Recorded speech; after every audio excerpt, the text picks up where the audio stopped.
প্রিয় শিক্ষার্থীরা, আমরা একাদশ শ্রেণী অর্থনীতির প্রথম সেমিস্টারে রাশিবিজ্ঞানের ইউনিট 6 আজকে আলোচনা করব।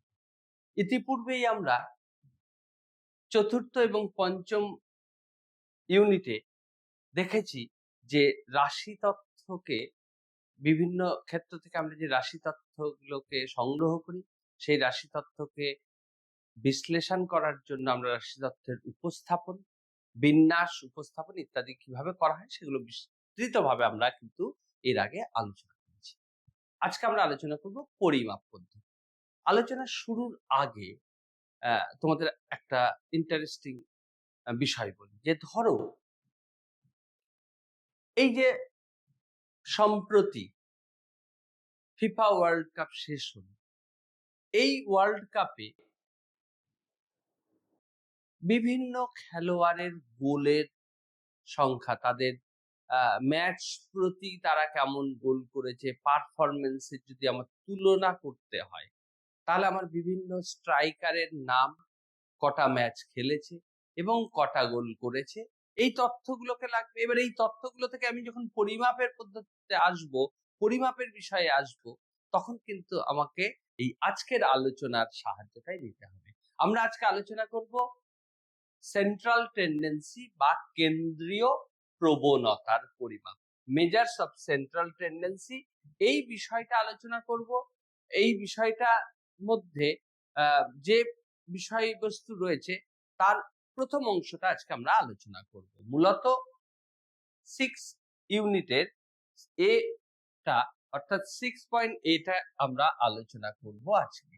তা এই আলোচনা শুরুর ক্ষেত্রে প্রথম যেটা বলি, যে আমরা দেখেছি যে সৌরজগতে যেমন সূর্যকে কেন্দ্র করে বিভিন্ন গ্রহগুলো আবর্তিত হয়, ঠিক তেমনি একটা ক্লাসে বা কোনো একটা তথ্য, রাশি তত্ত্বের মানগুলোকে যদি আমরা সাজাই, তাহলে সেই মানগুলোর মধ্যে কোনো একটা মান থাকে যে মানটা সমগ্র মানটাকে রিপ্রেজেন্ট করে, প্রতিনিধিত্ব করে।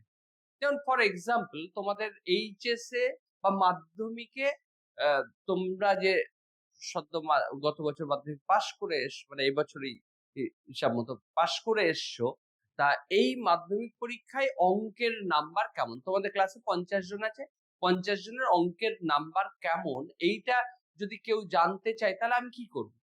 50 জনের নাম্বার পর পর পর পর বলবো না, প্রত্যেকের নাম্বার থেকে আমি একটা গড় মান বের করতে পারি বা এমন একটা মান বের করতে পারি যে মানটা তোমাদের ওই 50 জনের নাম্বারকেই প্রতিনিধিত্ব করবে বা রিপ্রেজেন্ট করবে। ওই মানটাকেই আমরা বলি কেন্দ্রীয় মান। এবং যে কোনো রাশি তত্ত্বের মানগুলোকে, কোনো একটা কেন্দ্রীয় মানকে ঘিরে আবর্তিত হওয়ার প্রবণতা, ঠিক সূর্য যেমন এখানে কেন্দ্রীয় মান, গ্রহগুলো যেমন তার চারপাশে আবর্তিত হচ্ছে, এখানে হচ্ছে রাশি তত্ত্বের তত্ত্বগুলো আবর্তিত হচ্ছে। তাহলে কেন্দ্রীয় প্রবণতা বা সেন্ট্রাল টেন্ডেন্সি এর মানে হচ্ছে কোনো চলরাশি যে মানগুলো দেওয়া থাকে বা যে মানগুলো আমরা সংগ্রহ করি, সেই সংগৃহীত মানগুলোর কোনো একটা কেন্দ্রীয় মানকে ঘিরে আবর্তিত হওয়ার প্রবণতা, এটাকেই আমরা স্ট্যাটিস্টিক্সে বলি কেন্দ্রীয় প্রবণতা। এখন এই কেন্দ্রীয় প্রবণতা কিভাবে পরিমাপ করা হবে, অর্থাৎ কেন্দ্রীয় প্রবণতা পরিমাপের যে বিষয়, সেইটা বলার আগে তাহলে আমরা ফার্স্ট ডেফিনেশন বলি যে কেন্দ্রীয় প্রবণতা কি। কোন তথ্য বা ডেটা সেট, তথ্যমালার সকল মান একটা নির্দিষ্ট কেন্দ্রীয় মানের চারপাশে যে পুঞ্জীভূত বা আবর্তিত হচ্ছে, this is called central tendency, বা এটাকেই বলছি আমরা কেন্দ্রীয় প্রবণতা। এবং এই যে মধ্যবর্তী যে কেন্দ্রীয় মানটা, সেই মানটাকেই আমরা নরমালি অ্যাভারেজ বা মিন বলি। এখন এই অ্যাভারেজের কনসেপ্ট দু রকমের হয়। আমরা তোমাদের সিলেবাসে নেই, কিন্তু এই প্রসঙ্গে একটুখানি তোমাদের জেনে রাখা ভালো যে আমরা যখন এই অ্যাভারেজ বলি, তখন এই অ্যাভারেজ বলতে দু ধরনের অ্যাভারেজ বলি। একটা হচ্ছে অ্যাভারেজ বা গড়, একটা হচ্ছে ম্যাথমেটিক্যাল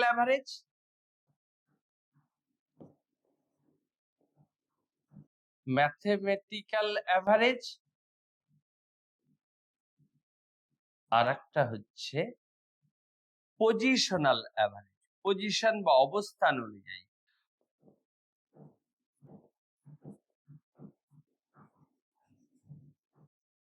ম্যাথমেটিক্যাল অ্যাভারেজ বলতে আমরা মূলত তিন ধরনের অ্যাভারেজ দেখতে পাই। একটা হচ্ছে অ্যারিথমেটিক মিন বা গাণিতিক গড় বা যৌগিক গড়, যেটাকে শর্টে আমরা এএম দিয়ে ডিনোট করি। আর দ্বিতীয় হচ্ছে গুণোত্তর গড় বা জিওমেট্রিক মিন, জিএম দিয়ে বলি। আর একটা বিবর্ত যৌগিক গড় বা তরঙ্গ গড়ও কোনো কোনো বইয়ে তোমরা পাবে এই টার্মটা। মেইনলি আমরা বিবর্ত যৌগিক গড় বা হারমোনিক মিন, যেটাকে আমরা এইচএম বলি। তাহলে আমরা ম্যাথমেটিক্যাল অ্যাভারেজ বলতে এই তিন ধরনের গাণিতিক গড়ের কথা বলি। একটা হচ্ছে গাণিতিক গড়, একটা গুণোত্তর গড়, একটা বিবর্ত যৌগিক গড়। কিন্তু পজিশনাল অ্যাভারেজ যখন বলবো, পজিশনাল অ্যাভারেজ অনুযায়ী আমরা কিন্তু যে বিষয়গুলো আলোচনা করব তোমাদের সিলেবাস অনুযায়ী, মিডিয়ান বা মধ্যমা, কোয়ার্টাইল,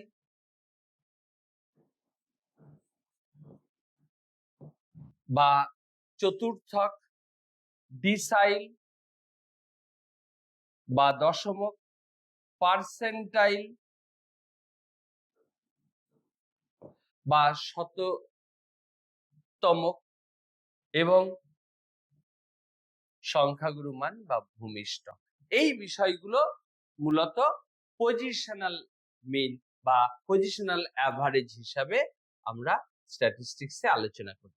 তাহলে আমরা স্ট্যাটিস্টিক্সে বা পরিসংখ্যানে দু ধরনের গড়ের কথা আলোচনা করছি। একটা হচ্ছে ম্যাথমেটিক্যাল বা গাণিতিক, যেটা হচ্ছে তিন ধরনের গাণিতিক গড়, গুণোত্তর গড় এবং বিবর্ত যৌগিক গড়।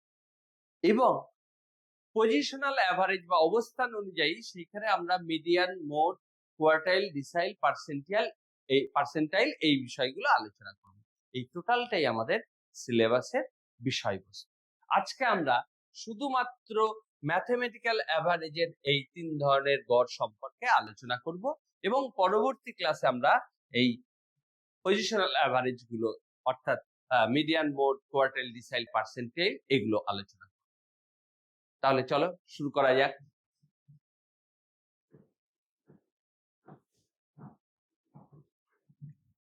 প্রথম যে বিষয়টা আমরা আলোচনা করব, তাহলে আমরা বললাম তিন ধরনের গড়। কেন্দ্রীয় প্রবণতা কি? কেন্দ্রীয় প্রবণতার পরিমাপক, সেই পরিমাপক হিসাবে আমরা দু রকম জিনিস পেয়েছি। একটা পেলাম ম্যাথমেটিক্যাল অ্যাভারেজ, আর একটা পজিশনাল অ্যাভারেজ। ম্যাথমেটিক্যাল অ্যাভারেজ অর্থাৎ এএম, জিএম, এইচএম, ওই বিষয়টাই আমরা আজকে আলোচনা করব, এটা বলে নিলাম। তাহলে ফার্স্ট আমরা এএম সম্পর্কে আলোচনা শুরু করি। এএম বা গাণিতিক গড় দু রকমের হয়। একটা হচ্ছে সিম্পল আর একটা হচ্ছে ওয়েটেড বা ভারযুক্ত। অর্থাৎ যখন আমরা চলরাশি, কোনো চলরাশি তার মানগুলো, ধরো কোনো চলরাশি যদি এক্স হয়, তার মানগুলো যদি x1, x2, x3 এরকম যদি তোমাকে xn সংখ্যক মান দেয়া থাকে, অর্থাৎ n নাম্বার অফ ভ্যালু দেওয়া আছে, n সংখ্যক মান তোমাকে দেওয়া আছে, তাহলে এই যে গাণিতিক গড়টা আমরা বের করব এটাকে বলবো আমরা সিম্পল অ্যারিথমেটিক মিন বা সরল গাণিতিক গড়। কিভাবে বের করব? জাস্ট আমরা এক্স গুলোকে যোগ করব, এন দিয়ে ভাগ করব। তোমরা ছোটবেলা থেকে এই গড় করে এসছো যে সামেশন এফএক্স। তাহলে গাণিতিক গড় আমরা এই চিহ্ন দিয়ে প্রকাশ করি, এক্স বার। এক্স বার মানে হচ্ছে এই x1 যোগ x2 যোগ x3 এইভাবে xn পর্যন্ত যোগ করা হবে আর n দিয়ে ভাগ করা হবে। এবং শুধু তাই না, তাহলে ফাইনালি আমরা যদি ম্যাথমেটিক্স এর ফর্মুলা ফেলি, তাহলে এখানে লিখতে পারি যে summation x i by n, i মানে 1 থেকে n পর্যন্ত। এইটা হচ্ছে আমার সরল গাণিতিক গড়, যে তথ্য সারির সকল মানের সমষ্টিকে আমরা পর্যবেক্ষণের সংখ্যা দিয়ে ভাগ করলেই সরল গাণিতিক গড় পাবো। যেমন একটা উদাহরণ দিই, তাহলে একদম ক্লিয়ার। ধরো 3 জনের কাছে পেন আছে, 3 জন ছাত্রের কাছে পেন আছে, একজনের কাছে 5টা, একজনের কাছে 10টা, একজনের কাছে আছে 15টা। তাহলে এদের কাছে থাকা পেনের গড় কত, গাণিতিক গড় কত? জাস্ট এই তিনটেকে যোগ করো, 5 যোগ 10 যোগ 15। আর কজন আছে? 1 2 3 জন, তাহলে 3 দিয়ে ভাগ করো। দেখো 5 10 15 ভাগ করলে কত হচ্ছে? 3 দিয়ে ভাগ করলে 30 যোগফল 3 দিয়ে ভাগ হচ্ছে, অর্থাৎ 10। গড়ে 10টা পেন আছে। তাহলে যখন আমাদের পরিসংখ্যা বিভাজন তালিকা দেবে, সেখান থেকে আমরা গড় বের করতে পারবো এইভাবে, বা যে কোনো তথ্যের ক্ষেত্রে কিন্তু আমরা গড় বের করার, সরল গাণিতিক গড় বের করার ক্ষেত্রে এইটা।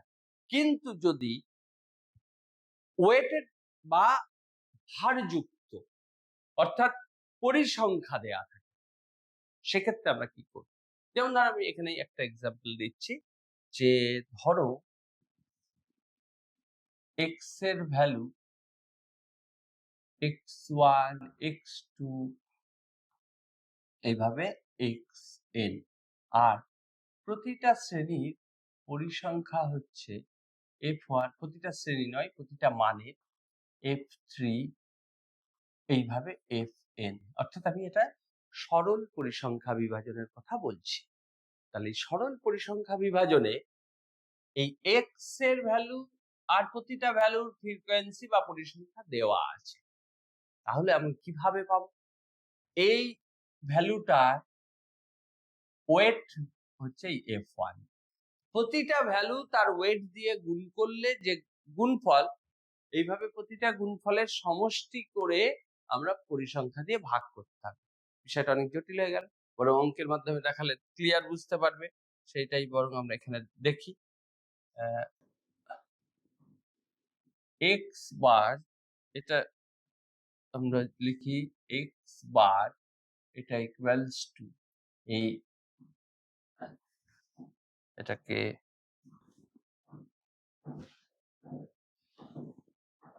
f1 x1 plus f2 x2 plus f3 x3, এই যে বলছিলাম প্রতিটা ভ্যালুকে তার পরিসংখ্যা দিয়ে গুণ করো।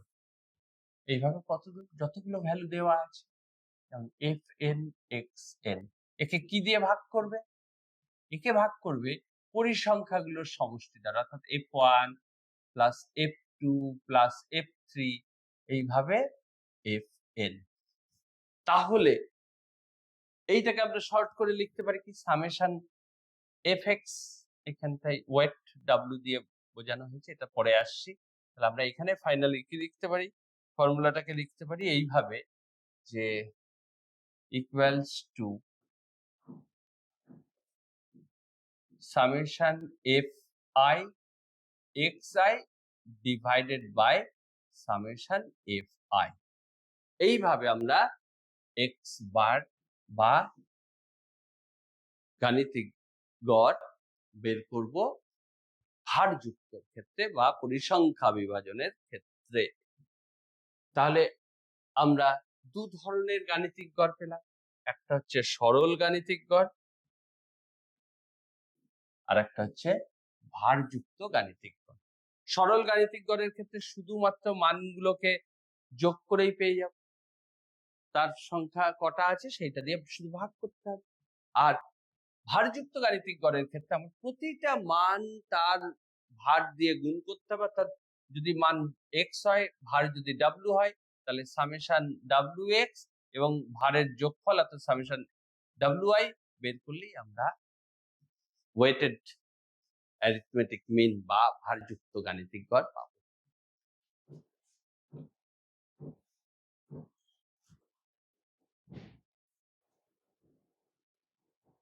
এবার একটা আমরা উদাহরণ দেব এবং তার ভিত্তিতে একটা অঙ্ক।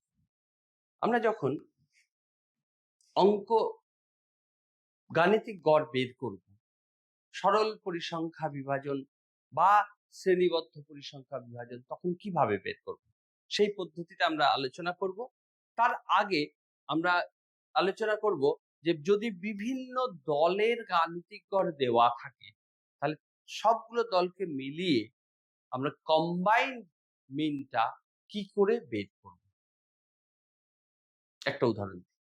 তোমাদের ক্লাসে ধরো 30 জন ছাত্রী আছে, সেই 30 জন ছাত্রী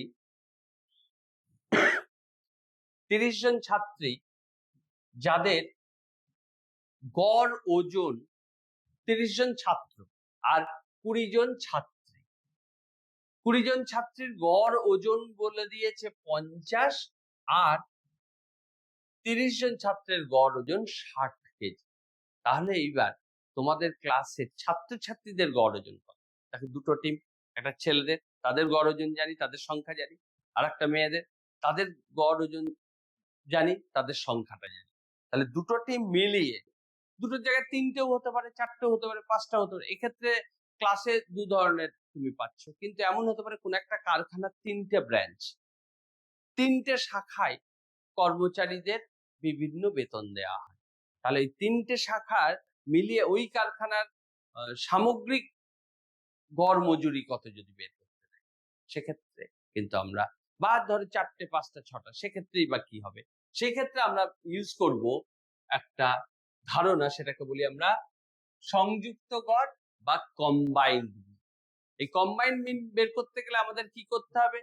যতগুলো দল আছে, ধরো যদি 3টে দল থাকে, প্রথম দলের সংখ্যা এবং প্রথম দলের গাণিতিক গড়, দ্বিতীয় দলের সংখ্যা এবং তার গাণিতিক গড়, তৃতীয় দলের সংখ্যা এবং তার গাণিতিক গড় যোগ করে যদি আমরা 3টে দলের মোট সংখ্যা অর্থাৎ 3টে দলের সদস্য সংখ্যা যোগ করি, তাহলেই আমরা কম্বাইন্ড মিন বা সংযুক্ত গড় পাবো। 3টের জায়গায় যদি 4টে হয়, তাহলে চতুর্থ দলকে যদি আমি n4 বলি, গড় যদি x4 দিই, তাহলে এখানে সংখ্যাটাও n1 n2 n3 ছিল, n4 হয়ে যাবে। তাহলে এইভাবে আমরা কম্বাইন্ড মিন বা সংযুক্ত গড় বের করতে পারি। তাহলে উদাহরণটাই দেখো, যেমন 20 জনের গড় 50, তাহলে আমি যদি এই ফর্মুলাতেই ফেলি দুজন, ফলে আমার এখানে 4টে লাগবে না, তাহলে আমি এই বাকি দুটো মাইনাস বাদ দিয়ে দিই। তাহলে আমার ফর্মুলাটা কি দাঁড়ালো?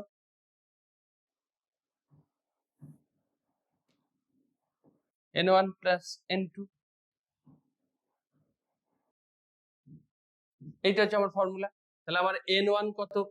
20 ইন্টু x1 গড়, একটা মাথায় দাগ দিই তখন বুঝ, গড় হচ্ছে 50 প্লাস n2 মানে কত? 30 ইন্টু এর গড় কত? 60 ডিভাইডেড বাই n1 মানে 20 প্লাস n2 মানে 30। তাহলে এবার দেখো যোগ করলে কত হচ্ছে? 50 20 গুণ করলে 1000 প্লাস 1800 ডিভাইডেড বাই 50, তার মানে যোগ করলে কত হচ্ছে? 2800 বাই 50, তার মানে 56। দেখো উত্তর 56 আছে। তাহলে ও গড় ওজন, ছাত্রছাত্রীদের গড় ওজন 56 কেজি। কিভাবে আমরা পেলাম?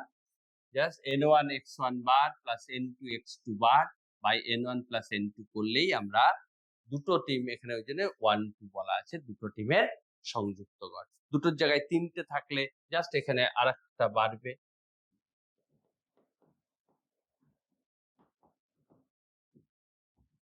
তাহলে এইভাবে যতগুলো দল থাকে তাদের প্রত্যেকটা দল এর আলাদা করে যদি সংখ্যা এবং গড় দেয়া থাকে, আমরা তাহলে সেগুলো যোগ করে সংযুক্ত গড় বা কম্বাইন্ড মিন বের করতে পারবো। আশা করি তোমরা এটা বুঝতে পেরেছো। নেক্সট আমরা যেটা আসবো আলোচনায়, যে প্রপার্টিজ, গাণিতিক গড়ের বৈশিষ্ট্য।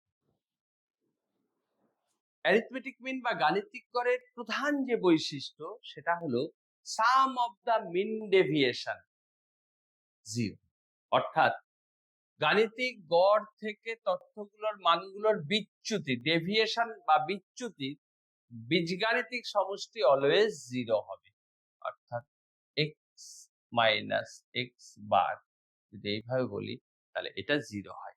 এবং এই যে বিচ্যুতির বর্গের সমষ্টি এইটাও কিন্তু অলওয়েজ সর্বনিম্ন বা মিনিমাম হয়। এই এক্স মাইনাস এক্স বারের হোল স্কয়ার, এই বর্গের সর্বনিম্নটা এটাও সর্বদা মিনিমাম হয়। আর তৃতীয় যে গুরুত্বপূর্ণ বৈশিষ্ট্য, যে অ্যারিথমেটিক মিন এই অরিজিন এবং স্কেল দুটোর উপর ডিপেন্ড করে, অর্থাৎ যদি আমরা কোনো কারণে অরিজিন এবং স্কেল চেঞ্জ করে দিই গাণিতিক গড়েরও চেঞ্জ হবে। যেমন এক এক করে আমরা এই তিনটে বৈশিষ্ট্য একটু আলোচনা করব। দেখো এইখানটাই আমরা যদি আলোচনাটা করি,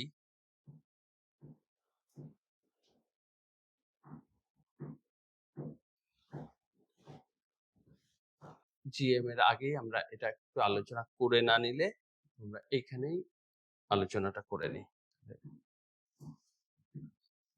ধরো কোনো চলের মান x1, x2, x3, x4 এইভাবে n সংখ্যক মান দেওয়া আছে। তাহলে চলের মান সংখ্যা কত? n।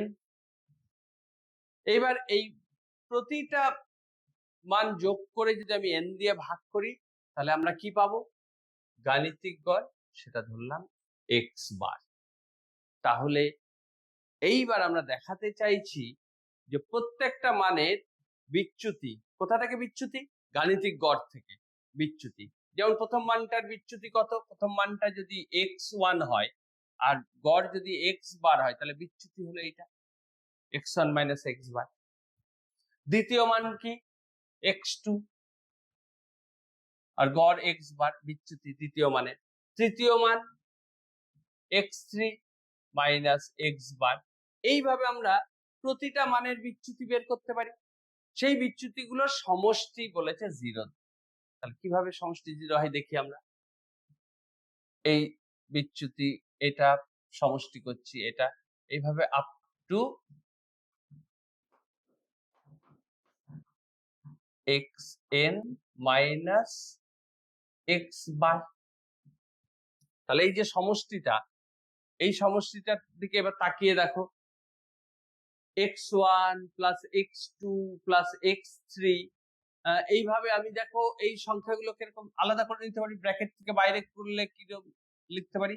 x1 plus x2 plus x3 plus এইভাবে আমরা আলাদা করে আপ টু কি পেতে পারি? xn। আর দেখো x বার, এখানে minus x bar minus x bar minus x bar minus x বার, এরকম কটা x বার আছে? n সংখ্যক, তাই তো? তাহলে n সংখ্যক x বার থাকার অর্থ, x বার মানে একটা নির্দিষ্ট n সংখ্যক আছে, তার মানে যদি 5 এটা 3 বার থাকে 5, তার মানে অ্যাকচুয়ালি সমষ্টি কত হয়? 3 গুণ 5 15। তাহলে x বার আছে n সংখ্যক বার, তাহলে সমষ্টি কত হবে? nx বার। তাহলে minus x minus x minus x এইভাবে n খানা আছে, তাহলে আমরা একবারে সমষ্টি nx বার লিখতে পারি। এবার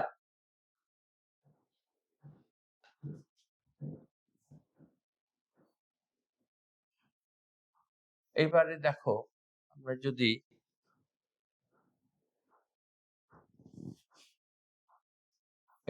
এইখানটা একটুখানি ফাঁকা করে নিলাম যাতে বুঝতে সুবিধা হয়। এইবার দেখো আমরা যে x বার লিখেছিলাম,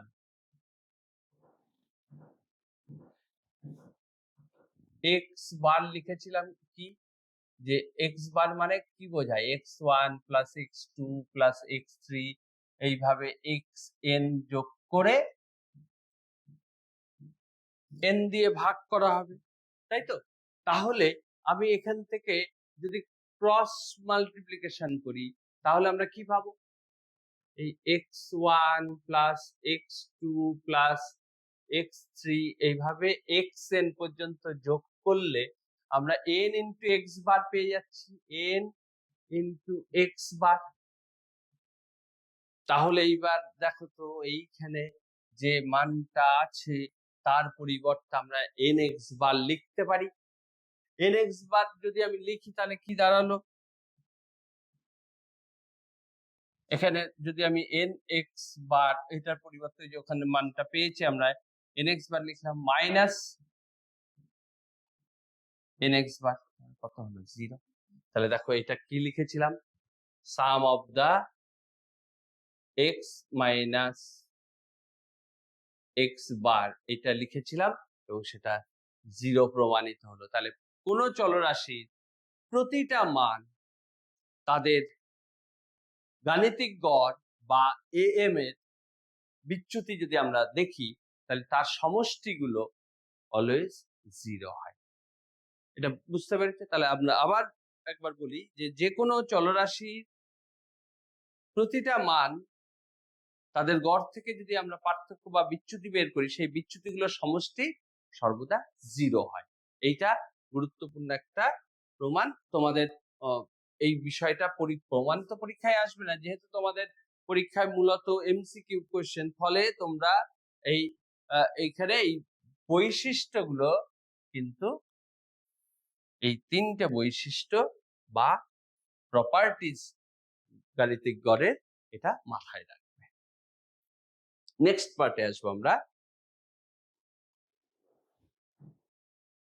আরেক ধরনের গড়, সেটা কি? জিওমেট্রিক মিন বা গুণোত্তর গড়। গুণোত্তর গড় কি? গুণোত্তর গড় বলতে যখন কোনো ধনাত্মক তথ্যরাশি n সংখ্যক মানের গুণফলের n-তম মান, যদি দুটো হয় তাহলে বর্গমূল, তিনটি যদি হয় ঘনমূল, যতগুলো মান থাকবে সেই n-তম মূলকেই আমরা গুণোত্তর গড় বলি। তাহলে কোনো মান যদি আমরা এখানে যদি দেখায় যে ধরো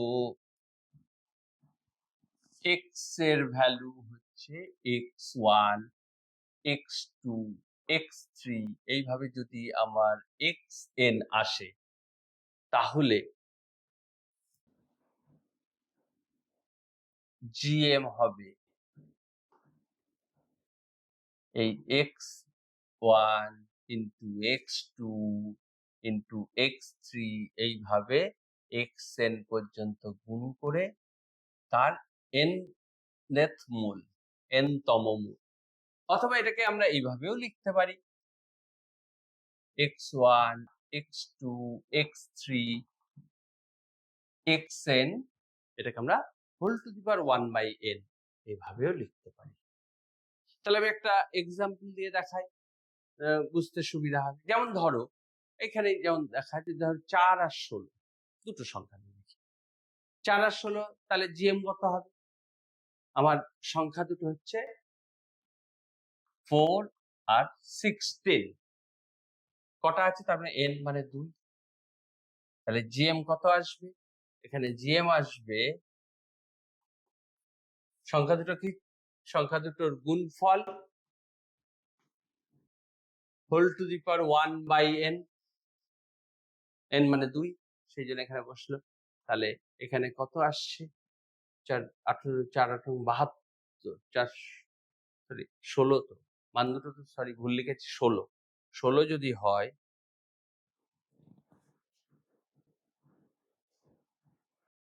16 যদি হয় তাহলে 4 16 64 64 টু দি পাওয়ার হাফ, তার মানে 8 square two the power half, তাহলে ভ্যালুটা হচ্ছে 8। দেখো জিএম হচ্ছে কিভাবে পেলাম? জিএম হচ্ছে রুট, এই হচ্ছে জিওমেট্রিক মিন। তাহলে অর্থনীতিতে আমরা মূলত অনুপাত, শতাংশ, পার্সেন্টেজ বৃদ্ধি, ইন্ডেক্স নাম্বার তৈরি করা, এইগুলোর ক্ষেত্রে আমরা মূলত জিএম এর বা গুণোত্তর গড়ের ব্যবহারটা করি। এখন এই গুণোত্তর গড় আরেকভাবে হতে পারে, সেটা হচ্ছে যেমন সরল গুণোত্তর গড়, তেমনি ভারযুক্ত গুণোত্তর গড়ও হতে পারে। সেটা আমরা এবার দেখব। ভারযুক্ত গুণোত্তর গড় বের করতে গেলে আমাকে কি করতে হবে?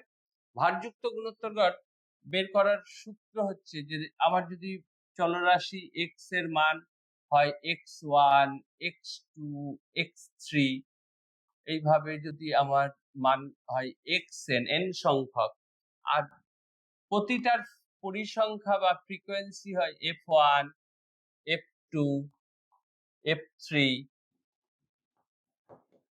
fn, তাহলে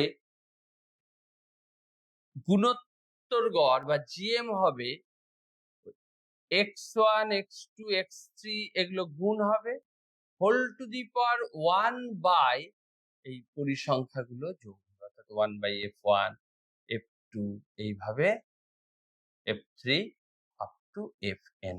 আমি যদি fn কে ক্যাপিটাল এন দিয়ে নির্দেশ করি, তাহলে এটাকে 1 বাই n এও লেখা যায়। তাহলে আমি এখানে যদি আবার একবার লিখি, ফাইনালি আমার সূত্রটা কি দাঁড়াচ্ছে? gm ইকুয়ালস টু সামেশন না দিয়ে আমরা আরো সোজা করে তোমাদের বোঝার সেক্ষেত্রে সুবিধা হবে, সামেশন দিলে দরকার নেই।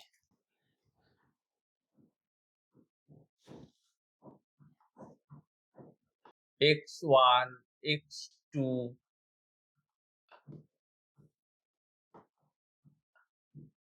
x3,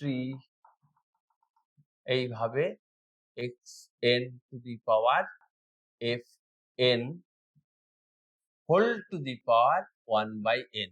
এই n মানেই হচ্ছে f1 প্লাস f2, এইভাবে fn।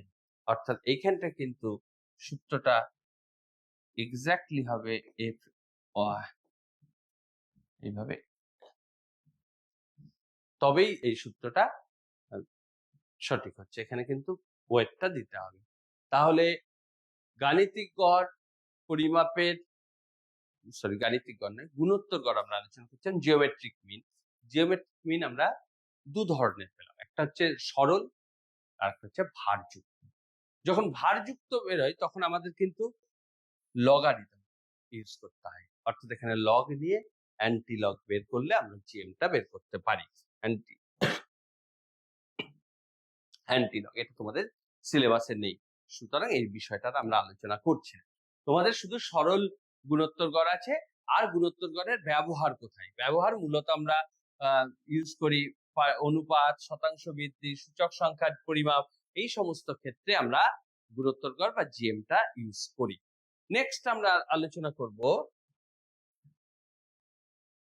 বিবর্ত যৌগিক গড় বা হারমোনিক মিন সম্পর্কে।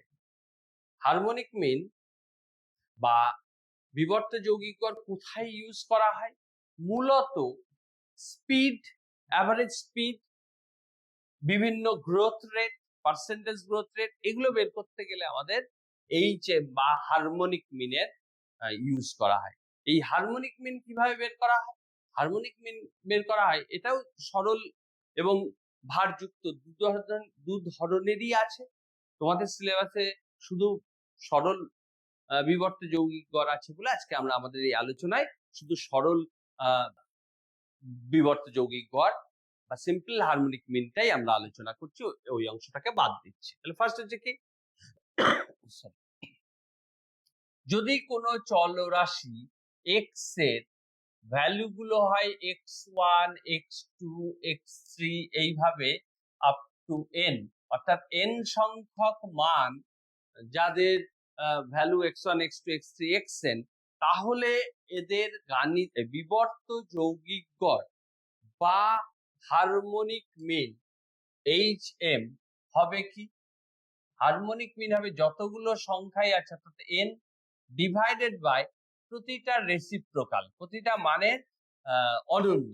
তাহলে x1 তার অনন্যক মানে কি 1 by x1 plus 1 by x2 plus 1 by x3, এইভাবে 1 বাই xn। আমরা একটা জাস্ট এক্সাম্পল দিই, তাহলে আরো ভালো বুঝতে পারবে। যেমন এখানে দেখো, যদি তোমাকে 2 আর 4 এর এইচএম বের করতে দেয়, বা 3টে সংখ্যা দিতে পারে, 4টে সংখ্যা দিতে, যে কোনো সংখ্যা দিল, সেই সংখ্যার আমরা কি করে এইচএমটা বের করব। ধরো আমি এখানেই দেখাচ্ছি 2 আর 4, তারপরে কটা ভ্যালু? দুটো। তাহলে এইচএম বের করতে গেলে আমাকে কি করতে হবে? উপরে 2, কেন 2 এলো? যে কটা ভ্যালু আছে, এখানে দুটো ভ্যালু আছে, n এর ভ্যালু 2, ওই জন্য 2। এই ভ্যালুটার মান নয়, এখানে কটা মান দেওয়া আছে সেটা বাই। এইবার 1 বাই প্রথম ভ্যালুটা, প্রথম ভ্যালু কত? 2, প্লাস 1 বাই দ্বিতীয় ভ্যালু কত? 4, 1 বাই 4। তাহলে এইবার সিম্পলিফাই করো, সিম্পলিফাই করলে অটোমেটিক্যালি দেখো তোমাদের কত মান আসছে। আমার এখানে যে মানটা করে দেওয়া আছে তার সাথে তোমরা ম্যাচ করছে কিনা দেখো, যদি কোনো ডেভিয়েশন থাকে কমেন্ট করো। নেক্সট আমরা তাহলে গাণিতিক গড় দেখলাম, গুণোত্তর গড় দেখলাম, এখন দেখলাম বিবর্ত যৌগিক গড়। তাহলে যে কোনো ক্ষেত্রে যে কোনো গড় কিন্তু আমরা ব্যবহার করতে পারি না।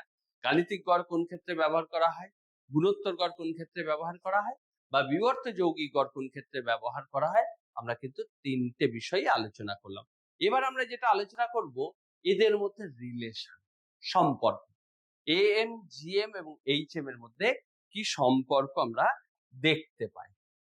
যদি মানে একটা সম্পর্ক অলওয়েজ এক্সিস্ট করবে, সর্বদা তোমরা দেখতে পাবে যে যে কোনো মান যদি থাকে, সব সময় এএম, জিএম আর এইচএম, 3 ধরনের মান বললাম তো, এই এএম, জিএম, এইচএম এর মধ্যে অলওয়েজ এএম জিএম এর থেকে বড় আর অথবা সমান হতে পারে। জিএম আবার এইচএম এর থেকে বড় বা সমান হতে পারে। তাহলে কখনোই কোনো অবস্থাতে এএম, জিএম বা এইচএম এর থেকে ছোট হবে না, বা জিএম কখনোই এএম এর থেকে বড় হবে না। এইটা হচ্ছে ইন জেনারেল রিলেশন, যখন আমাদের তথ্যগুলো অনেক বেশি, 2 এর বেশি। আর স্পেসিফিক্যালি বললে, যদি দুটো মাত্র তথ্য দেওয়া থাকে, অর্থাৎ if the number of data given are 2, then in that case রিলেশনটা আমরা দেখতে পাই এই রকম। অর্থাৎ দুটো দেওয়ার ক্ষেত্রে যদি এএম আর জিএম, এএম, জিএম, এইচএম এর জন্য বের করার জন্য দুটো মাত্র তথ্য দেয়া হয়, তাহলে সেক্ষেত্রে আমরা বলতে পারি যে অলওয়েজ জিএম স্কোয়ার হয় এএম, এইচএম। আর একটা হতে পারে, যদি আর একটা ঘটনা ঘটতে পারে 2 এর বেশি, কিন্তু প্রতিটা মান সমান। প্রতিটা মান যদি সমান হয়, তাহলে অলওয়েজ, সকল পর্যবেক্ষণ সমান হলে অলওয়েজ এএম, জিএম, এইচএম সমান হবে। এই জন্য আমরা এখানে কিন্তু শুধু গ্রেটার দ্যান বলিনি, কারণ এখানটা আমি যদি বলি যে প্রতিটা মান যদি আলাদা হয়, তাহলে যে কোনো চলরাশির মানগুলো, প্রদত্ত মানগুলো যদি পৃথক হয়, তাহলে আমরা রিলেশন এইভাবে, তাহলে এটাকে আরো স্পেসিফিক্যালি তোমাদের বোঝার সুবিধার্থে আমি 3টে পয়েন্ট করে দিই, তাহলে বুঝতে সুবিধা হবে। যদি প্রতিটা মান আলাদা হয়, তাহলে always am greater than GM greater than HM. যদি প্রতিটা মান সমান হয়, তাহলে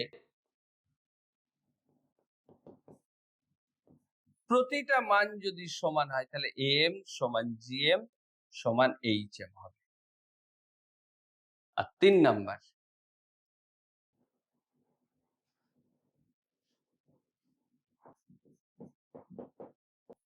যদি শুধু দুটো মান দেওয়া থাকে, অর্থাৎ আমার চলরাশি যদি এক্স, তার ভ্যালু হচ্ছে অনলি x1 and x2, বা ধরো যে এ আর বি, এরকম যদি দেয়া থাকে, তখন আমরা বলতে পারি যে জিএম স্কোয়ার মানেই হচ্ছে এএম ইন্টু এইচএম। তাহলে এইটা অনলি ফর 2 ভ্যালুস। তাহলে এই হচ্ছে 3টে রিলেশন আমরা এএম, জিএম এবং এইচএম এ দেখতে পাই, যেখান থেকে তোমাদের পরীক্ষায়ও কিন্তু প্রশ্ন আসার সম্ভাবনা রয়েছে। এখন আমরা যদি একটা উদাহরণ দিই, তাহলে আরো ক্লিয়ার বুঝতে পারবে। যে উদাহরণ দেওয়ার আগে আমরা একটু আলোচনা করে নিই যে আমরা তো 3 ধরনের গড় আলোচনা করলাম। MGM HM. তা এই তিন ধরনের গড় এর মধ্যে কম্প্যারিজন বা তুলনা, যে এই গড়গুলো কেমন। প্রথম হচ্ছে যে আমরা কতগুলো ভিত্তিতে এদের মধ্যে কম্পেয়ার করব। ফার্স্ট আমরা বলবো গণনার সহজতা, ইজি টু ক্যালকুলেট। এই ইজি টু ক্যালকুলেটের উপর বেস করলে সব থেকে সোজা হচ্ছে এএম, সব থেকে সোজা, খুব সহজ এবং সরল। আর গুণোত্তর গড় হচ্ছে জটিল। বিশেষ করে গুণোত্তর গড়ে যদি ভারযুক্ত গুণোত্তর গড় হয়, তোমাকে লগের কনসেপ্ট, লগারিদমের কনসেপ্ট লাগবেই। আর যদি বিবর্ত যৌগিক গড়ের কথা ভাবি, তাহলে সেই গড়টা কিন্তু কম্পারেটিভলি জটিল, এই কারণে যে সরল বা জটিল যাই বললে কেন প্রতিটার অনুন্নক বের করে তাদের সমষ্টি দিয়ে ভাগ করব এন কে, ফলে এটাও অনেকটা জটিল। তাহলে সব থেকে ইজি যদি ক্যালকুলেশনের পয়েন্ট অফ ভিউ থেকে আমরা দেখি, তাহলে এম হচ্ছে সব থেকে সোজা, আর জিএম তুলনামূলকভাবে কঠিন বা জটিল, বিবর্ত যৌগিক গড়ও বেশ জটিল। নেক্সট হচ্ছে যে এক্সট্রিম ভ্যালুর উপর কি ইম্প্যাক্ট পড়ে। এক্সট্রিম ভ্যালু আমার মানকে কিভাবে, গড়টাকে কিভাবে প্রভাবিত করে তার উপর বেস করে। যেমন এক্সট্রিম যদি দুটো, এক্সট্রিম ভ্যালু বলতে আমরা দু রকম বলি, সর্বোচ্চ মান আর সর্বনিম্ন মান। এই এক্সট্রিম ভ্যালু দুটো যদি ভ্যারি করে, চেঞ্জ হয়ে যায় সামান্য, বাকি সব ভ্যালুগুলো যদি রিমেইন সেম, মানে সবগুলো যদি অপরিবর্তিত থাকে, তাহলে শুধু এক্সট্রিম ভ্যালু কোনো একটা বা দুটো চেঞ্জ করলে এম ব্যাপকভাবে প্রভাবিত হয়, অর্থাৎ greatly influence by the extreme values. But গুণোত্তর গড় কিন্তু রিলেটিভলি অনেক কম প্রভাবিত হয়, আর বিবর্ত যৌগিক গড় খুব ক্ষুদ্র মান দ্বারাও এটা কিন্তু প্রভাবিত হয়। তাহলে জিএম এর ক্ষেত্রে প্রভাবটা সব থেকে কম, এম প্রভাবিত হয় প্রবলভাবে, আর বিবর্ত যৌগিক গড় লিটল চেঞ্জ বা খুব খুব খুব ক্ষুদ্র পরিবর্তন হলেও কিন্তু চেঞ্জ হয়ে যায়। নেক্সট আমরা যদি একটা ইন্টারেস্টিং ঘটনা, যেটা আমি এর আগে বলা হয়নি, সেটা হলো যদি কোনো একটা মান বা একাধিক মান জিরো, কোনো মান নেগেটিভ হয়, তাহলে তাহলে এম আমি ক্যালকুলেট করতে পারবো, কিন্তু জিএম জিরো হলে জিএম ক্যালকুলেট করা যাবে না, জিরো হলে এটাও ক্যালকুলেট করা যাবে। তাহলে জিরো বা in case of the values are positive, negative or zero, in that case we cannot use GM or HM. তাহলে আমরা শূন্য বা ঋণাত্মক মানের ক্ষেত্রে ক্যালকুলেট করতে পারছি না এই দুটো গড়, এম ক্যালকুলেট করা যাবে। লাস্ট আর একটা হচ্ছে ইউজ এন্ড। ইউজ হচ্ছে যে কোনো ধরনের ডেটা দিলে আমরা নর্মালি এটা ইউজ করতে পারি, জেনারেল ইউজ করা হয়। আর শুধুমাত্র গ্রোথ রেট, ইন্ডেক্স নাম্বার এইরকম বিষয়গুলো যখন বোঝাবো, তখন আমরা গুণোত্তর গড় বা জিএম আর বৃদ্ধির হার বলতে গেলে নয়, যে কোনো ধরনের পপুলেশন বেড়ে যাওয়ার হার বা গতিবেগ, গড় গতিবেগ, অ্যাভারেজ স্পিড, গড় গতিবেগ, এইগুলো পরিমাপ করার ক্ষেত্রে বিবর্ত যৌগিক গড় আমরা ব্যবহার করি। তাহলে আমরা এখান থেকে কি পেলাম? ওভারঅল আমরা পেলাম তিন ধরনের গড়ের মধ্যে একটা তুলনামূলক আলোচনা। এবং এইখান থেকে আমি তোমাদের ক্যালকুলেশনের পার্টটাতেও আসি, যেটা বলছিলাম যে একটা ক্যালকুলেশনটা দেখিয়ে দিই। ধরো এম দুটো সংখ্যা বলেছে 4 আর 16। এই 4 আর 16 ক্ষেত্রে এম জিএম এইচএম এর সম্পর্ক কিরকম? আমি এম বের করলে 4 আর 16 যোগ করে 2 দিয়ে ভাগ করো, খাতায় করে ফেলো, দেখো 10 আসে। জিএম অলরেডি জানো, 4 আর 16 রুট করো, 4 আর 16 গুণ করে 4 16 64, দেখো 8 আসছে। এইচএম টা কি হবে? এইচএম টা হচ্ছে দুটো, তো তাহলে 2 দিয়ে ভাগ করবে, 2 ভাগ 4, 1/4 যোগ 1/16 যোগ করে রাখো, আসছে 6.4। তোমার খাতায় 3টে করে।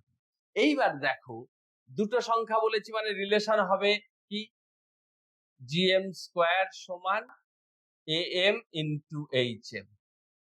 এম কত বেরিয়েছে 10, এইচএম কত বেরিয়েছে 6.4। 10 আর 6.4 গুণ করো, কত হচ্ছে 64। দেখেই দিই, এম 10, এইচএম হচ্ছে 6.4, তার মানে 64।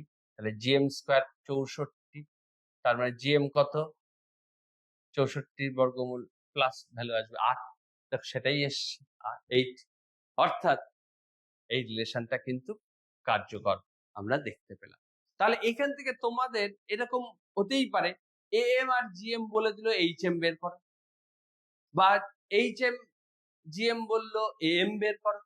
অর্থাৎ তিনটের মধ্যে যে কোনো দুটোর ভ্যালু, এম জিএম এইচএম এর মধ্যে যে কোনো দুটোর ভ্যালু দিয়ে থার্ডটা বের করতে বললো দুটো সংখ্যার ক্ষেত্রে। তাহলে অবশ্যই তোমরা এই ফর্মুলাটা ইউজ করে বের করে নিতে পারবে। কিরকম বের করা যাবে তাহলে বোঝা গেল। আমরা তাহলে এইবারে গোটা বিষয়টার একটা সার সংক্ষেপে আসি, যে কি কি আমরা আজকে আলোচনা করলাম। আমরা কেন্দ্রীয় প্রবণতা পরিমাপের পদ্ধতি হিসাবে আমরা আজকে আলোচনা করলাম ম্যাথমেটিক্যাল অ্যাভারেজ, অর্থাৎ গড় সম্পর্কে। গড় বলতে আমাদের আলোচ্য সূচির মধ্যে ছিল গাণিতিক গড়, গুণোত্তর গড় এবং বিবর্ত যৌগিক গড়। প্রতিটা গড় কিভাবে পরিমাপ করা হয় এবং এই গড়গুলোর মধ্যে পারস্পরিক সম্পর্ক কি, সেই বিষয়টা আমরা এক এক করে আলোচনা করেছি, এবং কোন গড় কোন ক্ষেত্রে প্রয়োগ করা হয় সেই বিষয়টাও আলোচনা করেছি। তাহলে আমরা কেন্দ্রীয় প্রবণতার এই গড় পরিমাপের বিষয়টা বুঝতে পারলাম। আমরা আগামী পর্বে আলোচনা করব শ্রেণীবদ্ধ পরিসংখ্যা বিভাজন বা বিভিন্ন সরল পরিসংখ্যা বিভাজনের ক্ষেত্রে প্রদত্ত তথ্য দেয়া থাকলে কিভাবে সেখান থেকে আমরা গাণিতিক গড়গুলো বের করব। এই গাণিতিক গড় বের করার তিনটে পদ্ধতি আছে। একটা হচ্ছে ডাইরেক্ট মেথড, একটা হচ্ছে অ্যাজুম মিন বা কল্পিত গড় পদ্ধতি, আর একটা হচ্ছে শর্টকাট মেথড বা স্টেপ ডেভিয়েশন। এই তিনটে পদ্ধতি আমরা ধাপে ধাপে আলোচনা করব, এবং তার পাশাপাশি আমরা আলোচনা করব পজিশনাল অ্যাভারেজ, অর্থাৎ মধ্যমা, সংখ্যাগুরু মান, পার্সেন্ট, চতুর্থক পার্থক্য, শততমক, দশমক, এই ইত্যাদি সম্পর্কে। তাহলে আজকের এই আলোচনা ওভারঅল ম্যাথমেটিক্যাল অ্যাভারেজ সম্পর্কে আশা করি তোমরা বুঝতে পেরেছো। তোমরা তোমাদের বইটা থেকে বিভিন্ন ধরনের যে অনুশীলনী আছে সেই অনুশীলনী অঙ্কগুলো করার চেষ্টা করবে, এবং সেই অনুশীলনী অঙ্কগুলো আশা করি তোমরা করতে পারবে। যদি কোনো সমস্যায় যখন আমরা পরবর্তী পর্যায়ে আলোচনা করব, তখন সেই বিষয়গুলো তোমরা যদি কমেন্ট করে জানাও কোন ধরনের বিষয়গুলো তোমাদের অসুবিধা হচ্ছে, তাহলে আমরা পরবর্তী পর্যায়ে সেই বিষয়গুলোর উপরে ফোকাস দিয়ে আমাদের আলোচনাটাকে রাখবো। ততদিন পরবর্তী পর্যায়ের আগে পর্যন্ত তোমরা পড়তে থাকো এবং এই বিষয়গুলো হাতে কলমে করার চেষ্টা করো। সবাইকে ভিডিওটা দেখার জন্য ধন্যবাদ।